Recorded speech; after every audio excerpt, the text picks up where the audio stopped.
Hi everyone and welcome back. The weather is certainly cooling off and it's time to bake a chicken. Since it takes over an hour to bake most chickens, especially one this size that's 4 or 5 pounds, we're going to spatchcock this chicken today, and if you've never done that, it's a really great way to reduce the cooking time. So we're also going to put some great vegetables underneath of the chicken. So you're going to need some olive oil. I've got carrots and some extra green beans. You could use any root vegetable or any vegetable you like. About a pound of small or bee potatoes, a little bit of garlic, maybe 2 or 3 cloves.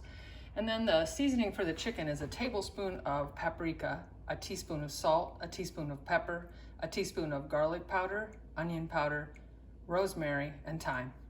Let's do it. Okay, the first thing we're gonna do is just cut up our potatoes. They've been rinsed, and I'm just gonna go ahead and cut these maybe in like quarters.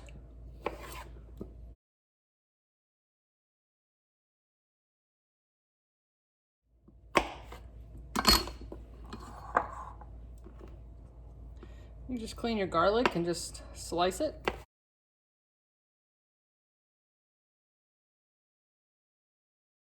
Now you need a large baking dish. You could use a sheet pan with a lip on it, any kind of a baking dish that would go in the oven that would hold a chicken and the vegetables. So the next thing I'm gonna do is just sprinkle a little olive oil on the bottom of my pan. You could also use a spray if you'd like to go ahead and spray it with a pan release. And then I'm going to just add in my potatoes and put the garlic on top. Just gonna spread these out, like that. And I'm gonna add my other vegetables, like that. And we're going to sit the chicken on top of here raw. And I don't want that to worry any of you because of course this is all going to be well cooked before it's done. Okay, so you're gonna wanna put your chicken on a cutting board and you wanna be sure that you pat it really dry on the bottom and the top. This will give you some really nice browning. Now you want to take the chicken and make sure that the back is up. So if you see the back side, you can look inside and you can see where the backbone is. And then these are the breasts on the top. So we're going to cut the backbone out of the chicken. So we'll be cutting down both sides. You're going to need a really good kitchen shear for this. So you simply cut on both sides of the spine, all the way up. Hear a lot of crunching, of course. Okay. So when you're through, you'll have this backbone. You can bake this if you'd like to. It makes really good broth if you don't want to throw it away. I'm going to roll the chicken over so the breasts are up. And take the small of your palm and you're just going to crack that sternum. You'll hear it crack, and it just helps flatten the chicken out. And then take all of your seasoning mixes and you can mix them together on the plate if you'd like to, or in a bowl. You're gonna sprinkle them over the entire chicken. Rub that in. You can go under the skin if you want with some of it.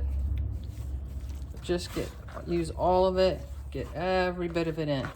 It takes a lot of seasoning to do a chicken. Flip it over, put some underneath. Just be sure that you use all of it up. So once we have all the vegetables in the pan, we'll want to go ahead and drizzle some more olive oil on top. The chicken is going to be well seasoned, so you shouldn't need to season these vegetables at all. It'll run down on them and cook beautifully. Okay, so now you just take the chicken and place him on top of the vegetables like so. I want to tuck these wings in. Some people actually clip the tip off. Otherwise you can just tuck them in so they don't burn. If you don't have a scissor, you can actually ask your butcher to spatchcock the chicken for you when you buy it. So we're going to bake at 400 degrees for about 45 minutes, and then we'll check the thigh to see if it's 165 degrees. Then we'll let it rest for 10 minutes. Take a taste. Okay, it's been about 50 minutes or so. We're gonna check it out. It's pretty nice.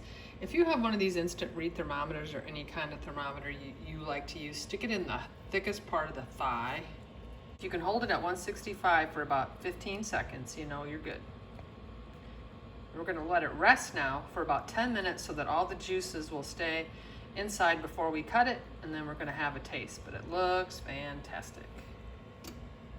You've let it rest about 10 minutes so the juices all will stay inside. Let's go ahead and taste it. I'm just gonna cut a little bit off the breast here. Plate. Look how juicy it is. Looks fantastic, doesn't it? Of course it's great. We'll try some of the vegetables as well. It's not too salty, but it's well seasoned. Give this a try for a great fall treat.